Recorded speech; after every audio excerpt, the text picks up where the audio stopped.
चंद्रगुप्त मौर्य ना, चंद्रगुप्त मौर्य मगध साम्राज्य पर मौर्य वंश कितने वर्ष शासन किया था? 137। कितना? 137 ना। बताइए कि चंद्रगुप्त मौर्य के गुरु कौन थे? चाणक्य। कौन थे? चाणक्य। कहे कि चाणक्य क्या खाए थे? कसम खाए थे ना। घानानंद अपने दरबार में चाणक्य क्या किया था? गुरुमति में बेइज्जती किया था।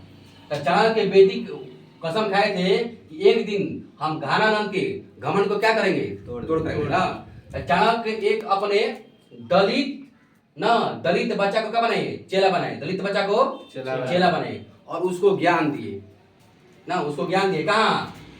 चाणक्य कहाँ के गुरु थे? तक्षशिला का। कहाँ के? तक्षशिला का गुरु थे ना। और उसको ज्ञान दिए और उसी से बार बार ना इस पर घानानंद पर हमला करते रहे। हमला करने के बाद ये घानानंद पराजित कब हुआ? घानानंद पराजित कब हुआ? 322 में। कब हुआ? 322 यानी चंद्रगुप्त मौर्य गद्दी पर कब बैठा? 322 में। 322 ना। चंद्रगुप्त मौर्य जब घानानंद को पराजित किया तो क्या किया? उसके बेटी से शादी भी कर। उसका नाम क्या था? दुधारा। उसके बेटी का नाम दुधारा नाम था ना। जब हराया तो उसके बेटी से शादी, यानी चंद्रगुप्त मौर्य की शादी को था 4 गो था। एक दो नहीं बल्कि 4 गो शादी था। चंद्रगुप्त मौर्य और सेल्यूकस निकोटर के बीच युद्ध कब हुआ था? 305 ना। इसी को क्या बोलते हैं? हाइडे अस्पीज। इसमें ये सेल्यूकस निकोटर कौन था? सेल्यूकस निकोटर सिकंदर का सेनापति। सेल्यूकस निकोटर कौन था? सिकंदर का सेनापति ना। जब सिकंदर का भारत से लौटते समय मृत्यु हो गया 300 ना, उसका जाते समय तो उसका जो सिकंदर को कहाँ दफनाया गया? बेबीलोन में। कहाँ? बेबीलोन में। उसका सेनापति बना। सेनापति का बना? राजा बना। क्या बना? राजा। ऐसा ही हाइडे अस्पीज का युद्ध हुआ। इसमें 305 में चंद्रगुप्त मौर्य क्या हो गया? जीत गया। क्या हो गया? जीत गया।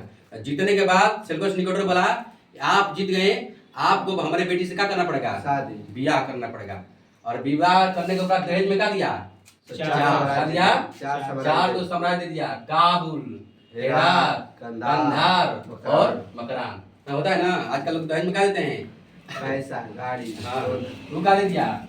4 साम्राज्य दे दिया। इसके बदले में चंद्रगुप्त मौर्य क्या दिया? 500 हाथी। कितना? 500 हाथी।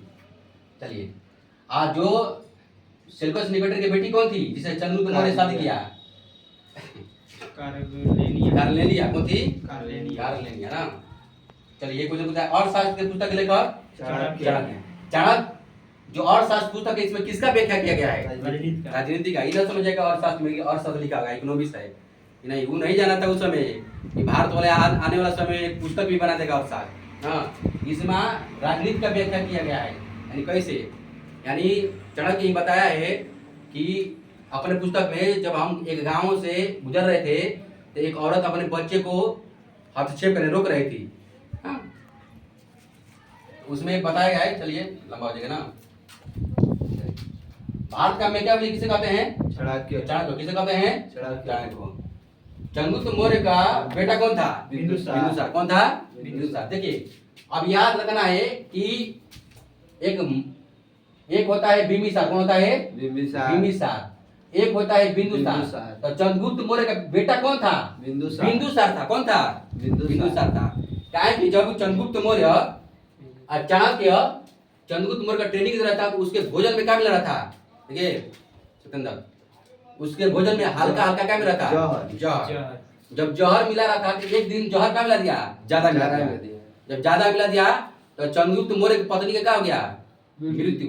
और जो बच्चा हो गया, बच्चा क्या हो गया? बच्चा जो बिंदुसार बच गया तो उसमें हल्का जहर का अंश आ गया था।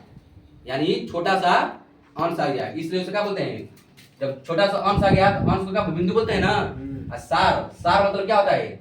जहर होता है। क्या होता है? जहर। इसलिए चंद्रगुप्त मौर्य का बिंदु का नाम, बेटा का नाम क्या था? बिंदुसार। क्या था? बिंदुसार ना। चलिए इतना सब याद रखिएगा। चंद्रगुप्त मौर्य के बेटा का नाम बिंदुसार। बताइए और तो हो गया, बंद कर दिए उसको।